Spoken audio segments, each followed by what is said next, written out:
Oke, Assalamualaikum warahmatullahi wabarakatuh. Kami dari kelompok 3 di mata kuliah Teori Bahasa dan Otomata ini, kami akan membahas bahasa bebas konteks dengan anggota saya sendiri, Mailina Rayuningsih, kemudian ada Veda Bezalel, dan Fani Artiani.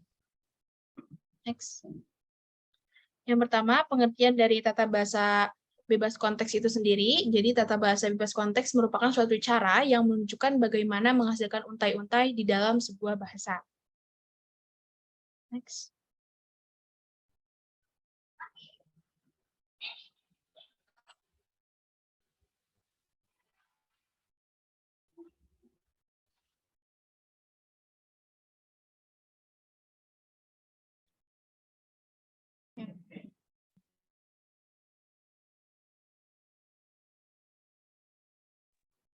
Oke, kemudian di tata bahasa bebas konteks ini ada dua metode. Yang pertama itu kita akan membahas metode parsing.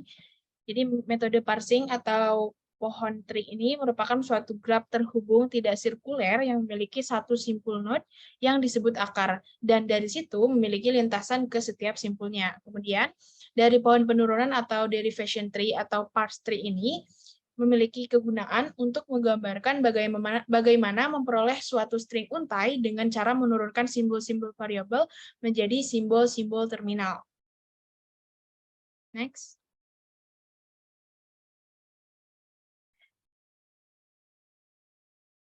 Baik, di sini ada salah satu contoh soal aturan produksinya dengan variabel S menghasilkan terminal AB.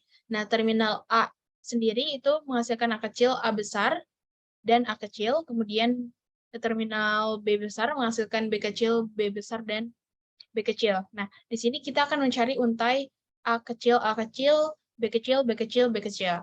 Sini dimulai dari variabel S, dia menurunkan variabel A dan B, kemudian dari A sendiri kita mengambil A kecil dan A besar, kemudian yang pertama A kecil sudah kita temukan, kemudian dari A besar itu sendiri kita turunkan lagi dengan A kecil, sehingga A kecil sudah ditemukan. Kemudian dari variabel B besar kita turunkan menggunakan B kecil dan B besar. Yang pertama kita sudah menemukan B kecil, kemudian B besar itu sendiri kita turunkan lagi dengan B kecil, B besar, dan B besar diturunkan dengan B kecil, sehingga untai yang dicari A kecil, A kecil, B kecil, B kecil, B kecil sudah ditemukan. Next. Nah, di dalam proses penurunan atau parsing itu sendiri, kita bisa melakukannya dengan dua cara. Yang pertama dengan penurunan dari kiri dan penurunan dari kanan. Yang pertama, penurunan terkiri atau leftmost derivation merupakan simbol variabel terkiri yang diperluas terlebih dahulu. Jadi kita memperluas dari yang kiri terlebih dahulu. Misal, terdapat tata bahasa bebas konteks variabel S dengan terminal A besar S dan A besar sendiri memiliki terminal S besar, B besar, A besar, dan B besar, A besar.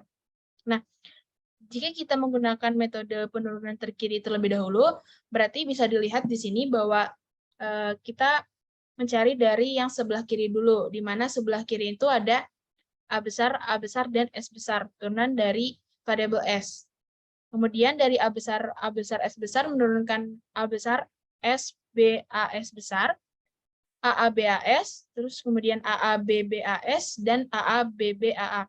Nah, jadi di dalam contoh soal ini kita akan mencari untai A besar, B besar, B besar, dan A besar, A besar. Sehingga sudah dihasilkan jika menggunakan penurunan terkiri bisa dilihat dari di sini di PPT. Kemudian yang kedua ada penurunan terkanan atau right derivation, di mana penurunan terkanan ini merupakan simbol variabel terkanan yang diperluas terlebih dahulu. Jadi simbol variabel yang sebelah kanan yang diluas terlebih dahulu. Dengan contoh soal yang sama, di sini bisa dicari dengan penurunan terkanan, di mana S besar itu AAS, kemudian diturunkan dengan terminal AAA, kemudian ASBAA, kemudian ASBBAA, kemudian AABBAA. Nah, jadi meskipun proses penurunannya berbeda, baik terkiri maupun terkanan, namun hasilnya akan tetap memiliki pohon penurunan yang sama. Next.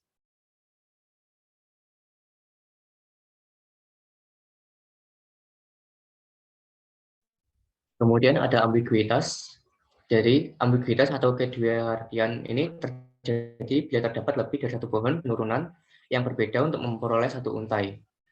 Kita lihat contohnya. Yang pertama ini misalkan terdapat tata bahasa bebas konteks dengan S terminal A dan B. Kemudian A memiliki terminal A kecil dan B memiliki terminal A kecil pula. Kemudian untuk memperoleh untai A kecil terdapat dua cara penurunan, yaitu melalui S, kemudian diturunkan menjadi A besar, kemudian memiliki terminal A kecil. Untuk penurunan yang kedua ada S dengan terminal B besar, kemudian diturunkan menjadi A kecil. Untuk contoh soal kedua, misalnya terdapat tata bahasa bebas konteks dengan S terminal S B kecil S dan S C kecil S dan A kecil. Kemudian kita bisa menurunkan untai dengan mencari untai A, B, A, C, A kecil ini dengan dua cara. Yang pertama melalui S, kemudian diturunkan menjadi SBS, kemudian diturunkan menjadi SB, SCS, kemudian SB, SCA, kemudian A besar, BACA, kemudian barulah ditemukan ABACA. Untuk yang cara kedua, S diturunkan menjadi SCS, kemudian SBSCS, kemudian ABACS, kemudian barulah ditemukan ABACA. Berikut kita lihat penurunannya. Jadi seperti ini. Penurunan pertama untuk terminal, untuk cara yang pertama dari terminal dari S ini diturunkan menjadi SBS, kemudian dari S ini bisa diturunkan menjadi A, kemudian S yang satunya lagi bisa diturunkan menjadi SCS, kemudian masing-masing S ini diturunkan menjadi A, sehingga diketemukan A, B, A, C, A. Untuk cara yang kedua, S ini diturunkan menjadi SCS, kemudian S yang paling kiri ini bisa diturunkan menjadi SBS, kemudian masing-masing S diturunkan menjadi A kecil, dan untuk S yang paling kanan ini bisa diturunkan jadi A kecil, jadi ditemukanlah turunannya itu A, B, A, C, A. Jadi untuk untai yang sama A, B, A, C, A dapat dibuat pohon penurunan yang berbeda. Maka dapat disimpulkan tata bahasa bebas konteks tersebut bersifat ambigu.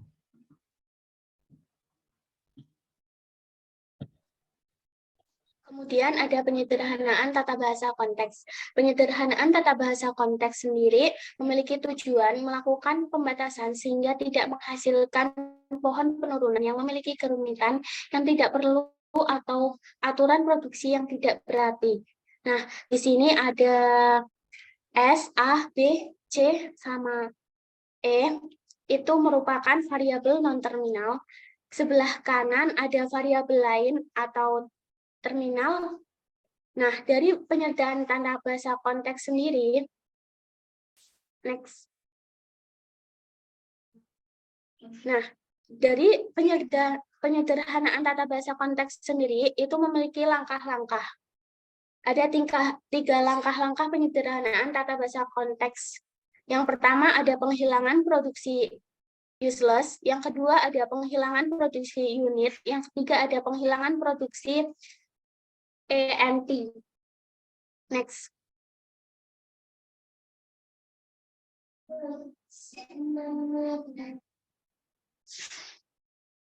Jadi seperti apa bentuknya? Mari kita bahas satu persatu. Yang pertama ada penghilangan. Sorry, lanjut aja. Yang pertama ada penghilangan produksi useless.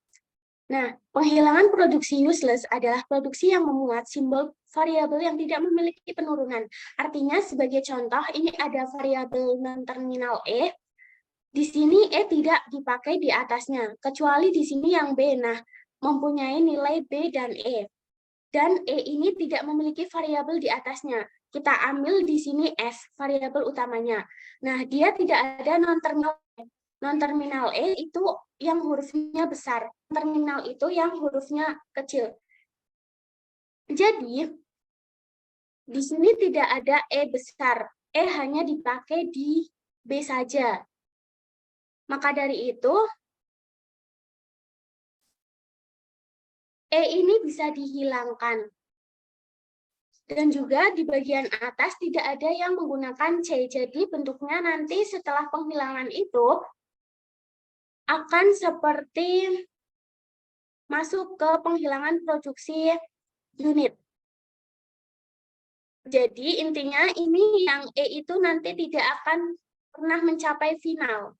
Ini itu nanti E itu akan terus gitu. Sehingga tidak akan mencapai final. Jadi E-nya bisa dihilangkan. Next.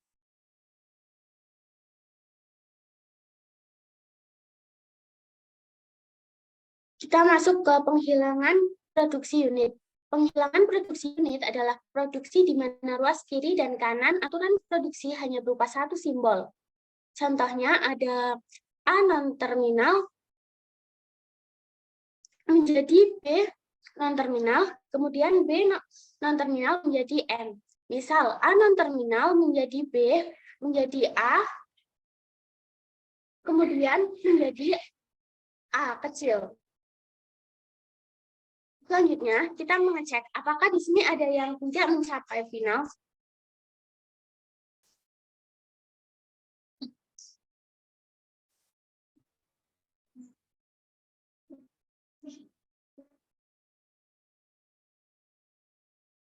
Slide sebelumnya.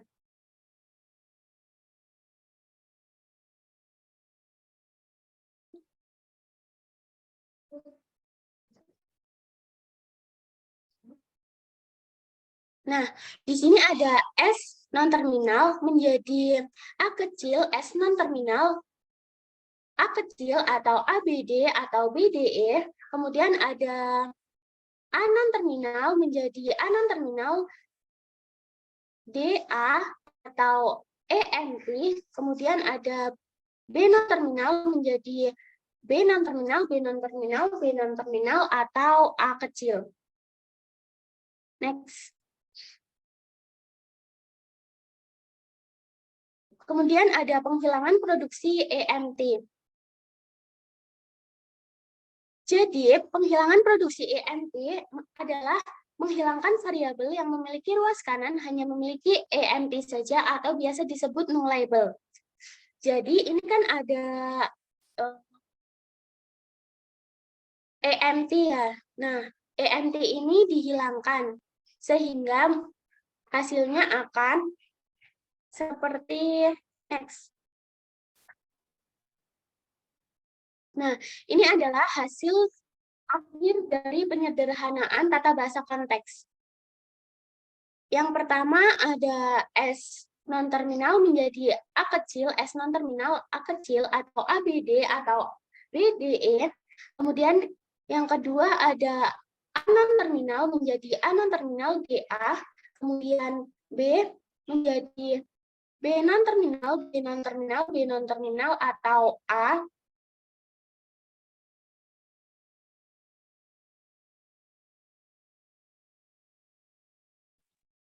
Baik, sekian presentasi dari kelompok kami. Kurang lebihnya mohon maaf. Wassalamualaikum warahmatullahi wabarakatuh.